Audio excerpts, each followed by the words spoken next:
बदलापूरच्या घटनेच्या निषेधार्थ मवियाकडून 24 ऑगस्टला महाराष्ट्र बंदची हाक. मित्रपक्षांसह बंदमध्ये सहभागी होण्याचा मवियाच्या बैठकीत निर्णय. बदलापूर अत्याचार प्रकरणातील आरोपी अक्षय शिंदेला 26 ऑगस्टपर्यंत पोलीस कोठडी. कल्याण कोर्टानं सुनावली 6 दिवसांची पोलीस कोठडी. बदलापूरमध्ये आज तणावपूर्ण शांतता. इंटरनेट सुविधा बंद. कलम 144 लागू. मोठा पोलीस बंदोबस्त तैनात. बदलापुरातील ती शाळा भाजपाशी संबंधित. संजय राऊतांचा आरोप. तर आरोपी पकडलेला असून एसआयटी कशासाठी, राऊतांचा सवाल.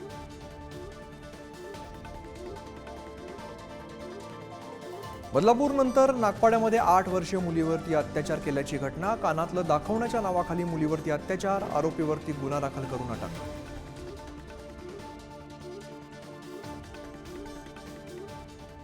तीन धक्कादायक घटनांनी नाशिक हादरलं. अल्पवयीन मुलीचं अपहरण आणि अत्याचारांच्या घटनांनी संताप. आरोपी अटकेत, काहींचा शोध सुरू.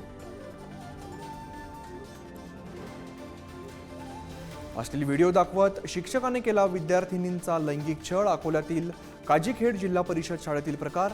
शिक्षक प्रमोद सरदारला पोलिसांकडून अटक. विधानसभेबाबत मनोज जरांगेंचा सावध पवित्रा. 29 ऑगस्टला होणारी बैठक जरांगेंनी पुढे ढकलली. विधानसभेची रणनीती समजू नये म्हणून जरांगेंचा निर्णय. भाजपाचे बडे नेते शरद पवारांच्या संपर्कात. समरजित गाडगे, हर्षवर्धन पाटील शरद पवारांच्या संपर्कात असल्याची माहिती. समरजित गाडगे मुश्रीफांविरोधात तर हर्षवर्धन पाटलांची इंदापूरमधून चाचपणी. पुण्यामध्ये सलग दुसऱ्या दिवशी एमपीएससी विद्यार्थ्यांचं आंदोलन सुरू. आयबीपीएस आणि एमपीएससीची एकाच दिवशी परीक्षा असल्याने विद्यार्थ्यांचा संताप. परीक्षेची तारीख बदलण्याची मागणी.